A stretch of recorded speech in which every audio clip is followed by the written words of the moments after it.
Okay. Hi. Welcome everybody to the Christmas Eve service. My name is Grace, and I kindly ask you all to silence your cell phones and move into silence in preparation for the Bethlehem procession. Thank you.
Merry Christmas, Unity of Tustin. Merry Christmas online. Merry Christmas, beautiful choir. And Merry Christmas to all of those with family who will be watching us later with their other family. We will begin with lighting our Advent candles.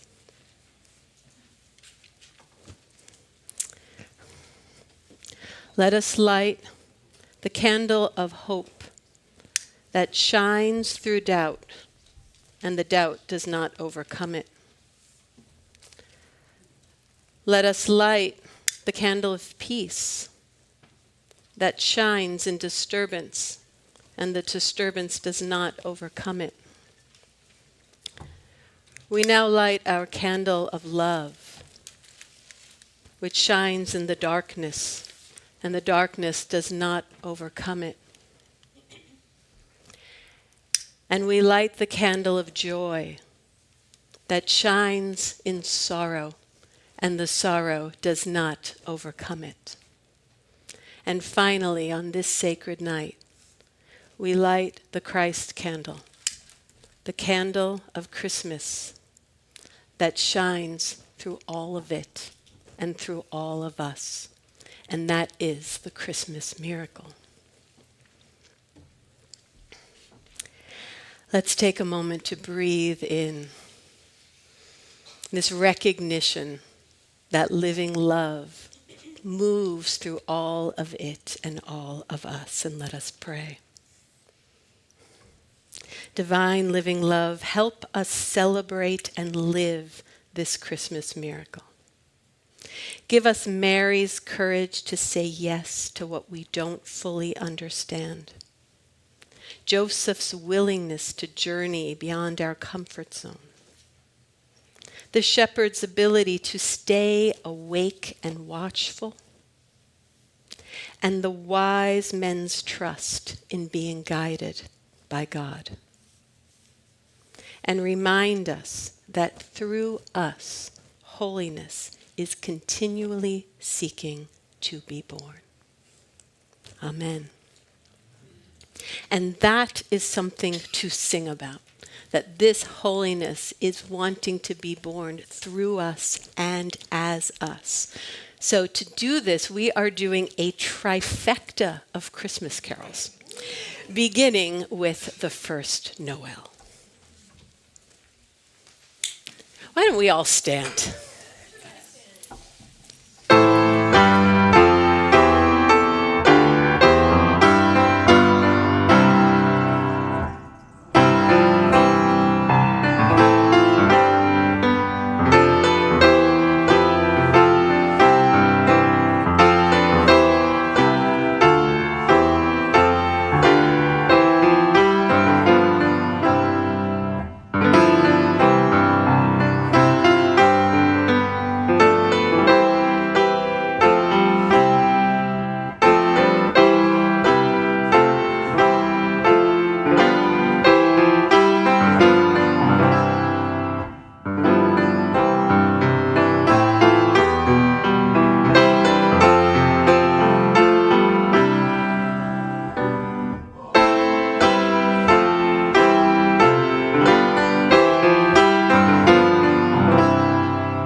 move on to O Come, O Ye Faithful, which means an invitation to come worship the newborn baby Jesus in Bethlehem, calling all believers to gather and endure the baby as a way shower of hope, of love, of peace and joy, of that recognition that God is in everything and everyone.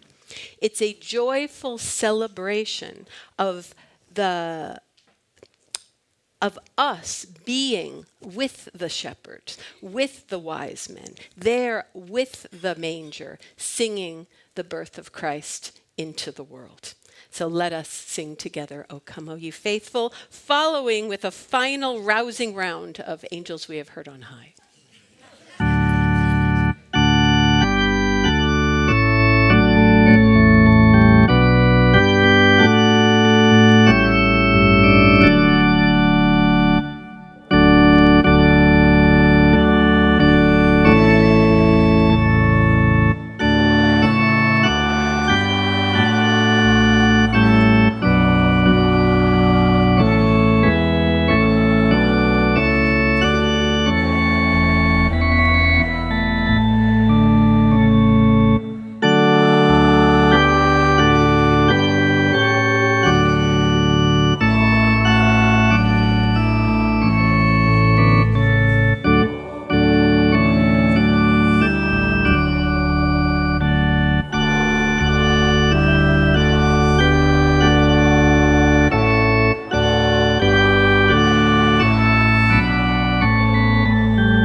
Remember the rousing.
Okay, maybe that was a little bit of a Christmas Carol binge. And you can blame that on me, but I just feel like it feels like Christmas when we sing Christmas carols. So thank you all for indulging me with the Christmas Carol indulgence. And now let us have a lovely welcome from our virtual visit from Reverend Blair Tabor.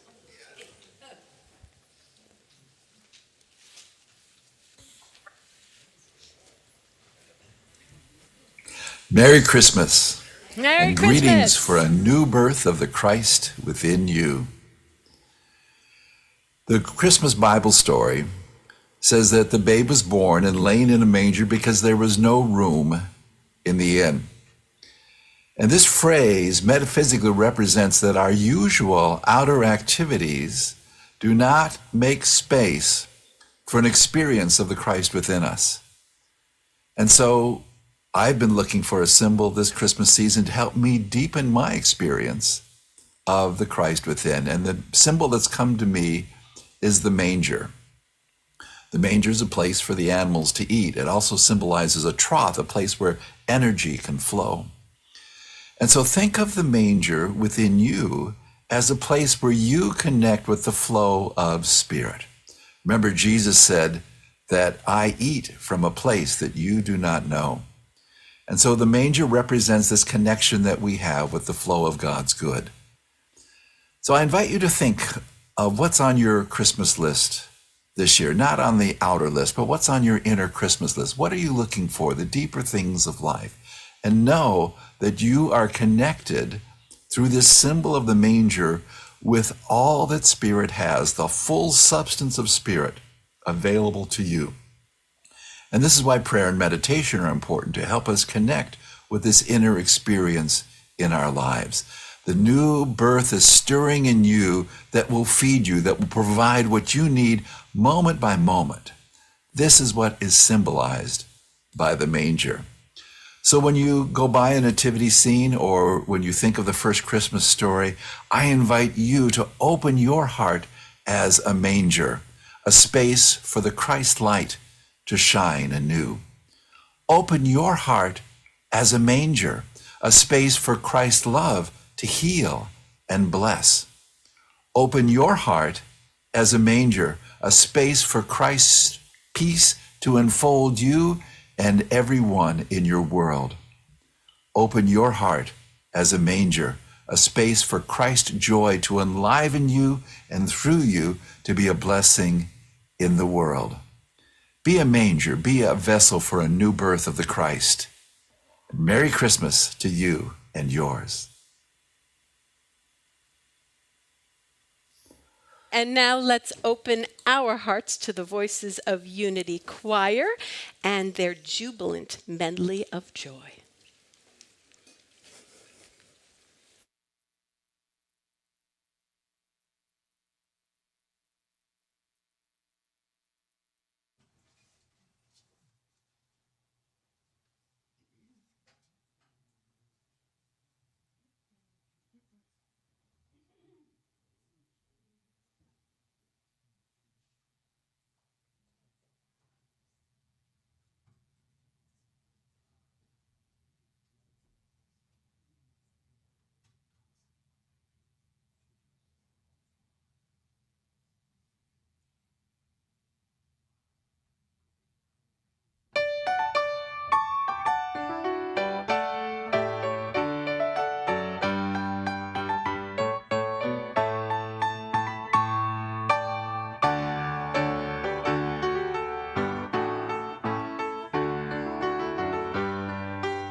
You are all particularly magnificent tonight. Thank you. Oh, it's that time of year that we come to again, that time of year where we come back to this story, this Christmas story, like little children who want to be read the same bedtime story again and again. Each year, with the revolution of the earth, we come back to Christmas and we come back to this story. Because like all great stories, it's not really about what happens in the story. It's more about what happens to us and in us when we hear the story, when we absorb the story, when we participate with the story.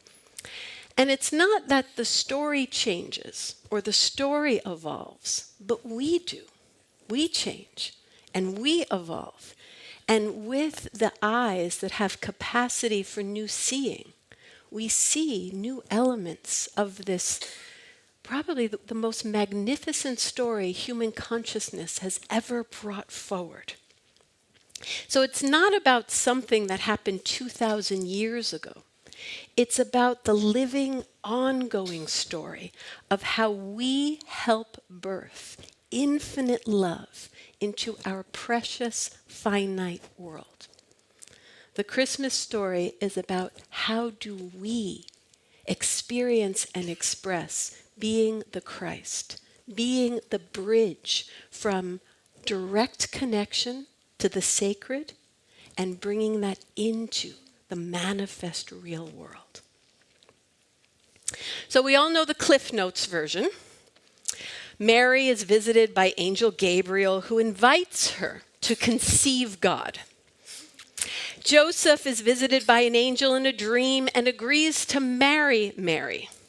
While in labor, Mary has to travel to Bethlehem to comply with the census, but, as Reverend Blair reminds us, there is no room at the inn. Well, of course there's no room at the inn. It's Christmas.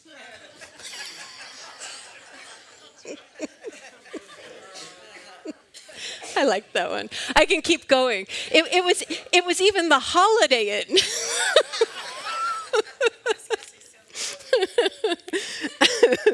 So she gives birth in a barn surrounded by sheep and shepherds and wise men who have been led by a guiding star. So let's once again, like good children, revisit this story and explore the deeper metaphysical meanings that are inspired by unity teachings and the deeper mystical Christianity, along with our evolving capacity to comprehend and see deeper mysteries each time the story comes around. So let's begin with Mary. Mary, who gets pregnant without knowing a man. So this simply means she conceives a new creation, a creativity that wants to come in the world, not from the world, but from Source itself.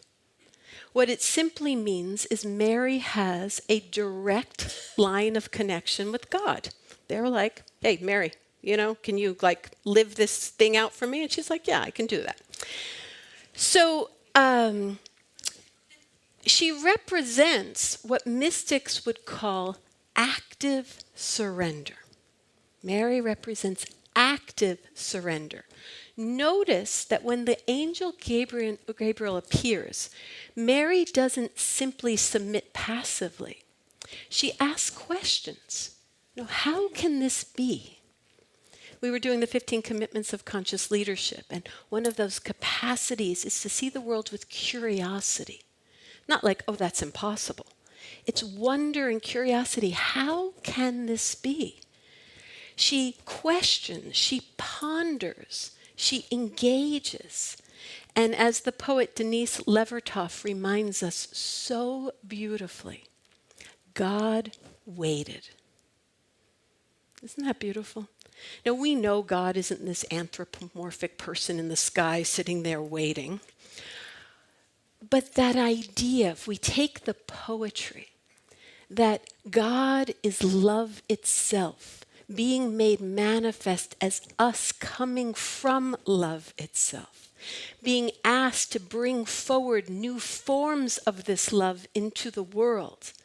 And that love will watch and wait with love. Will she say yes? Will she say no? I can't wait to find out. And God will love us no matter what. So God waited. No, this is crucial. Even God waits for our conscious participation. That's meditation. That's going into silence. That's us having God wait until we are ready for that full-bodied yes. So Mary shows us what it means to stand with one foot in the eternal and one foot in time, actively co-creating with God. And we are this too. You know, in Unity, we teach that Mary represents the divine feminine, all of us, the part of our consciousness that can conceive something greater than our current understanding, the part of us that can know more than we used to know, the part of us that can create something from nothing, the part of us that can birth new, beautiful life into this world, the life we need, the life our collective is hungry for. Because as Meister Eckhart says, we are all called to be mothers of God because God is always wanting to be born. Then there's the journey to Bethlehem. Now, metaphysically, this represents our own journey from spiritual conception, the divine idea, having an idea, and manifestation, bringing it into the world in a visible form. So Mary and Joseph must travel while she's pregnant. And this shows us that bringing forth new creation, birthing God into the world, is not always comfortable. It's not always in our comfort zone. We have to move beyond sometimes what we even think we can handle. So the challenge is that when we move beyond what we think we can handle, we often think of that as in terms of a challenge or as something hard. But we can also think of it as a challenge to move into more joy. You know, going from being pregnant and having to do that arduous journey to Bethlehem, it could be creating that piece of art that's been inside of you. And the out of your comfort zone is persevering, starting, staying with it, finding your grit, and completing that inspiration to its final form. It could be being of service in a new way, or meditating with a new vitality, or cooking a new recipe every month and inviting someone over to share it with you. It could be being intentionally kind to one person every single day, or listening to others with such curiosity your eyes literally shine.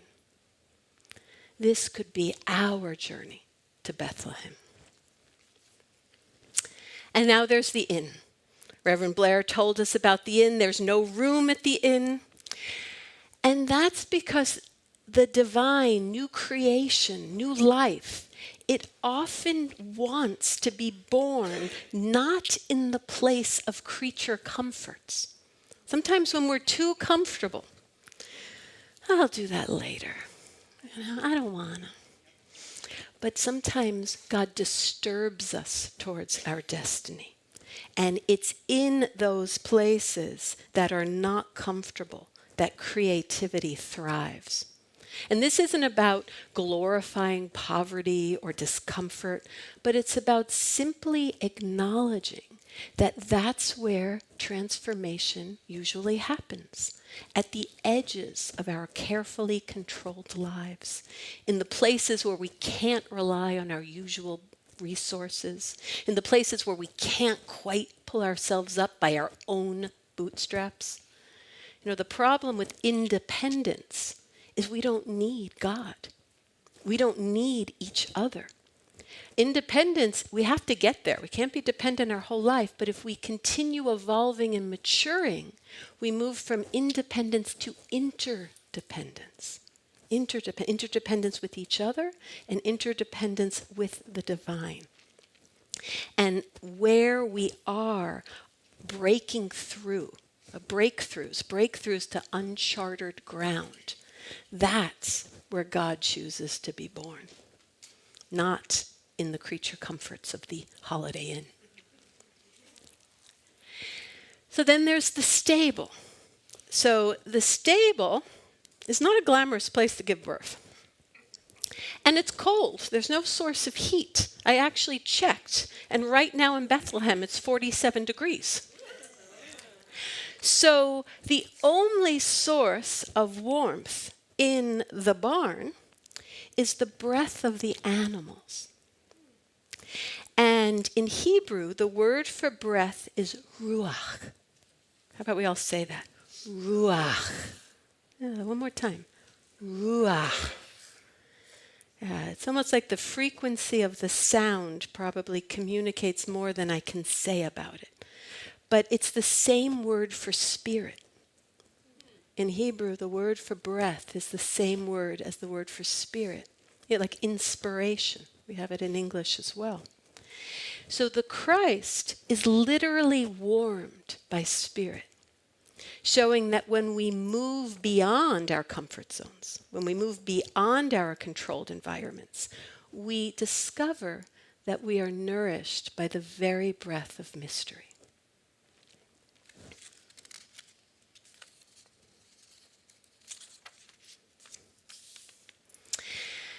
And we're surrounded not by all of those that had a reservation at the Holiday Inn.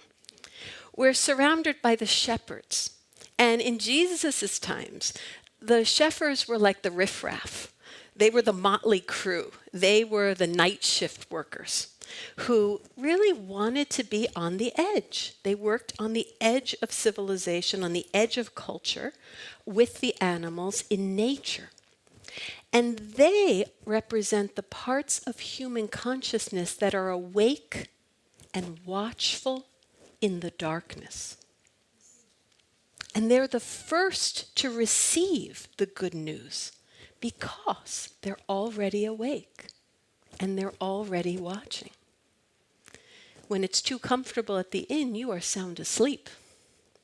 So it's the shepherds that were the first to receive the good news. And in unity, we might say that they represent spiritual intuition, that part of us that can perceive divine ideas even before our intellectual mind and our capacity to language it can understand it. And the wise men bring another layer of meaning. They represent the intelligence of the universe itself, recognizes and being drawn to each new birth of divine consciousness happening through us. We don't just see God, God is seeing us because it's all one unified field of love. The universe sees. Life recognizes life. The wise men follow a star. And this suggests that nature itself is conspiring to guide us when we are on a journey towards greater awakening. So the message here is when you listen and you have that direct connection and you are ready to give birth to new forms of God in the world, you are not alone. You are not alone. When you are giving birth to God, as Mary Jean said on Sunday, help is on the way.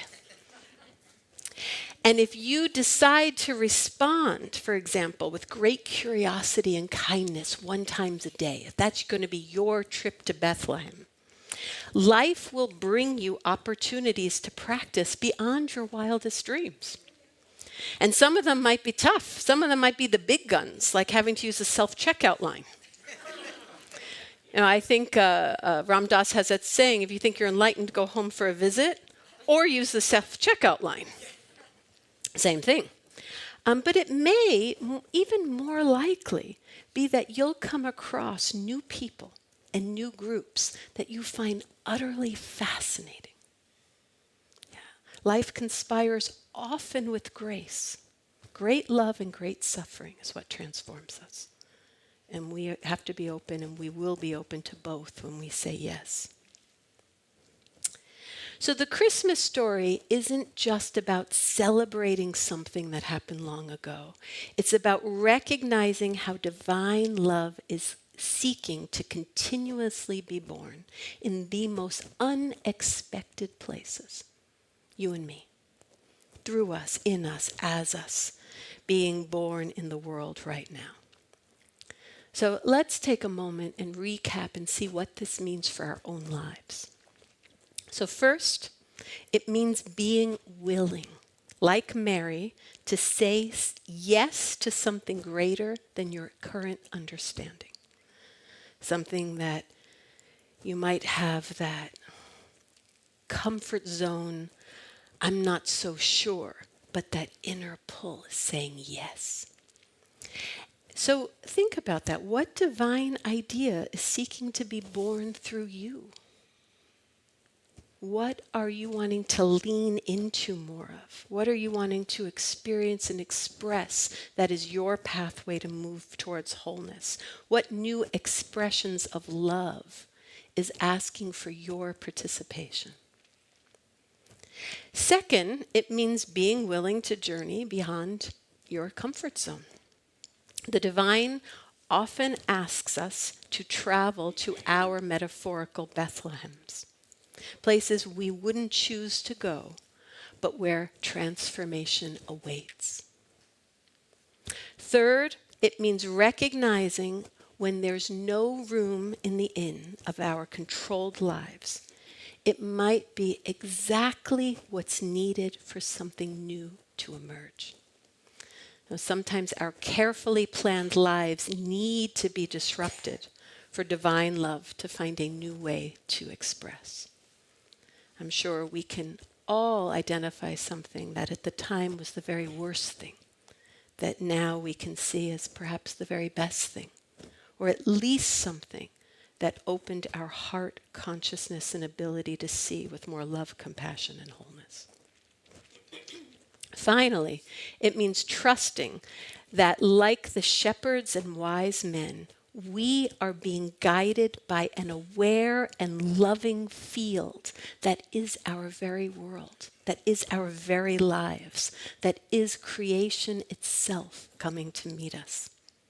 And we don't have to figure it out alone. In fact, when we say yes like Mary, we will absolutely not have to figure it out alone. The resources will come. Miracles, resources, opportunities, inspiration. They will fall from the sky. The same intelligence that guides stars, that guide the wise men, guide us. So the next time you gripe because Christmas decorations are coming out before Halloween, that really does irritate me. Remember that Christmas really is the holiday that is meant to be celebrated all year long.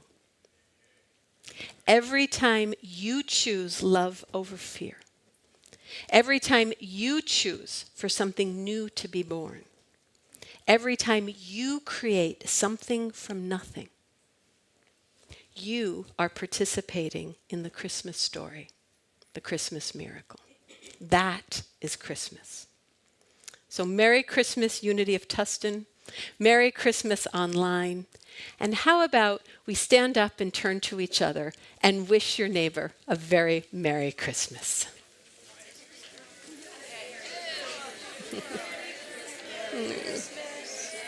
Merry Christmas. Love to you.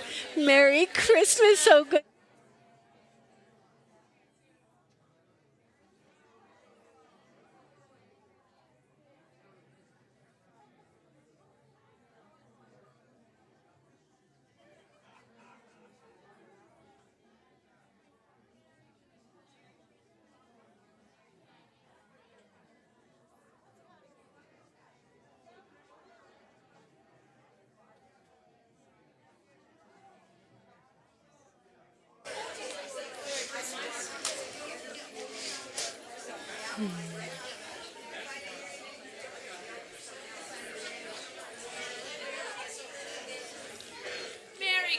Merry Christmas, beloved. You guys.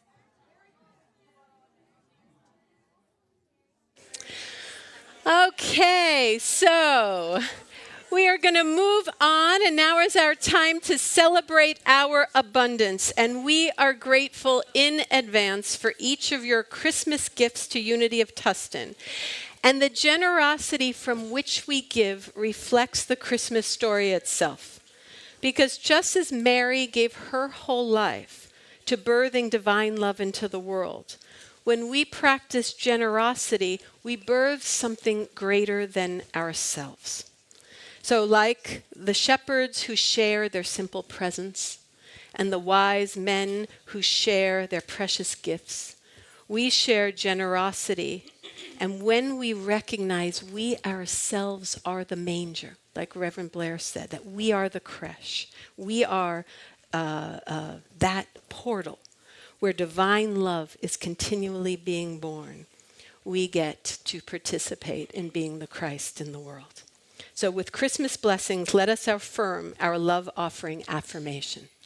Divine love as me blesses and multiplies all that I am, all that I have, all that I give, and all that I receive with joy.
So now it is time for us to move into our candle lighting ceremony.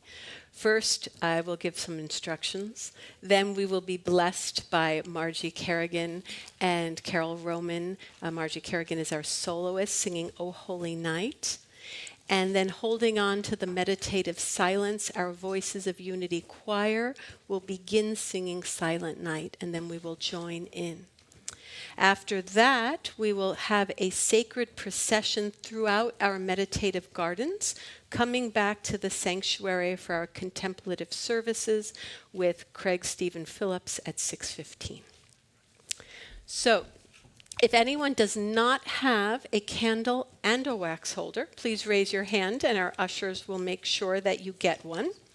And an important word about lighting candles. So let me demonstrate. First of all, we all light, this year, Hanukkah, which is the festival of lights, and Christmas overlap. Hanukkah begins on Christmas Day, and that's only happened 4 times in the last 100 years, so it's very auspicious. And in Judaism, the light that lights all the other lights is called the Shamash candle.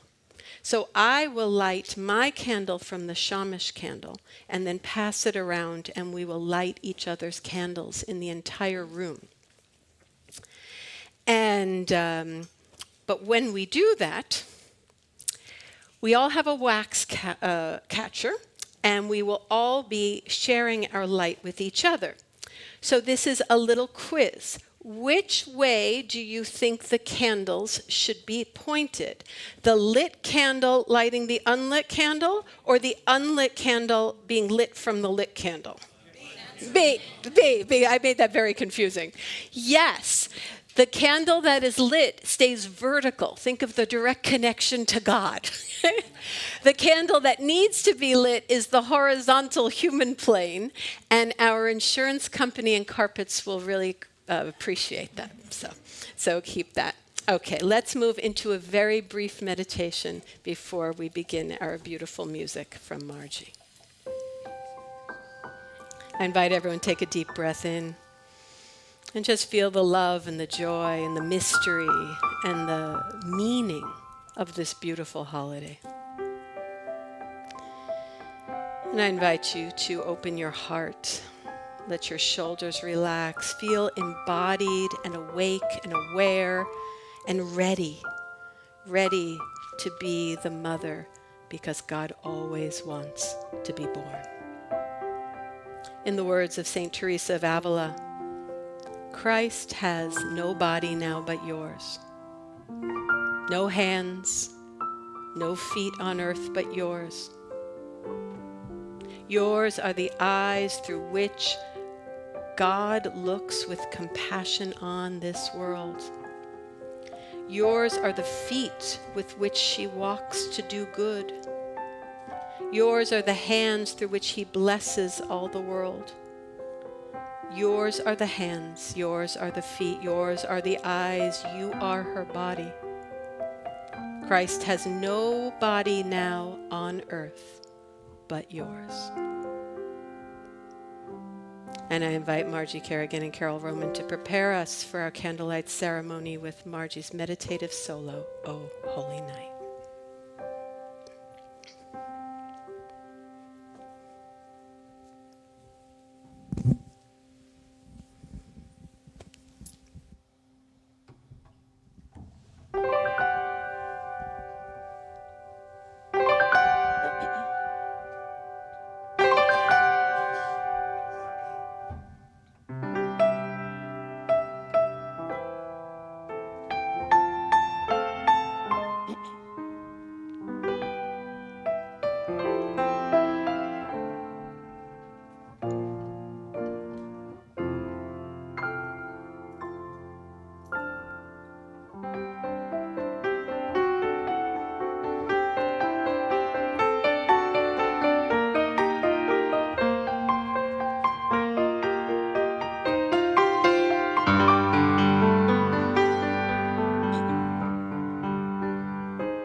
The stars are brightly shining.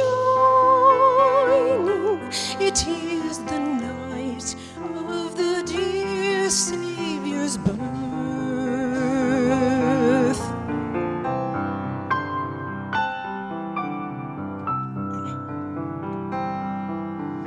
Long lay in sin and error pining, till he appeared, and the soul felt its worth. A thrill of hope, the weary world rejoices, for yonder breaks a new and glorious morn. Fall on your knees, oh, hear the angels' voices, oh, night divine, oh, night when Christ was born, oh, night, oh, holy night, oh, night divine.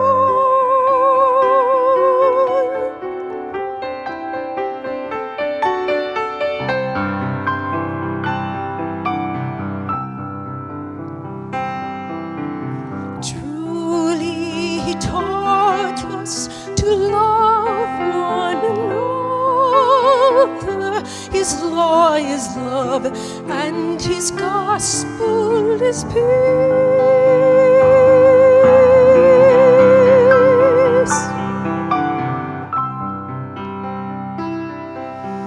Chains shall he break, for the slave is our brother, and in his name all oppression shall cease.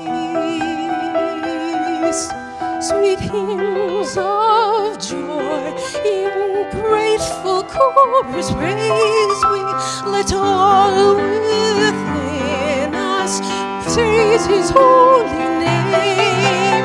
Christ is the Lord, oh, praise his name forever.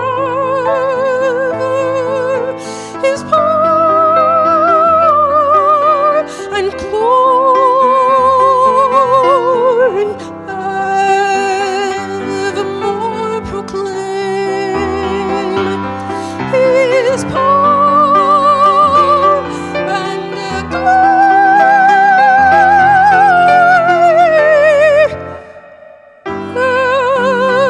evermore proclaim.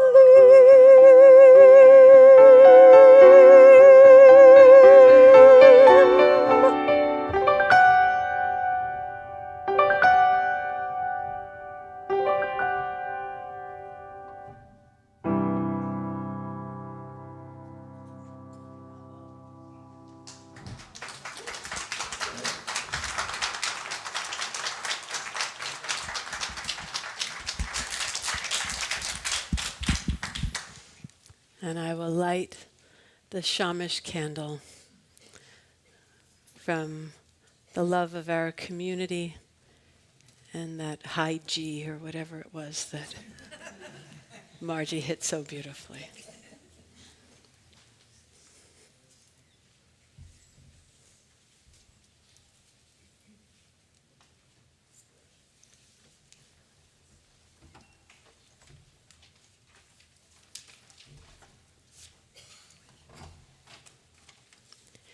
If you could start passing it around.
silent night, holy night, all is calm, all is bright, all around yon virgin mother and child. Holy infant, so tender and mild, sleep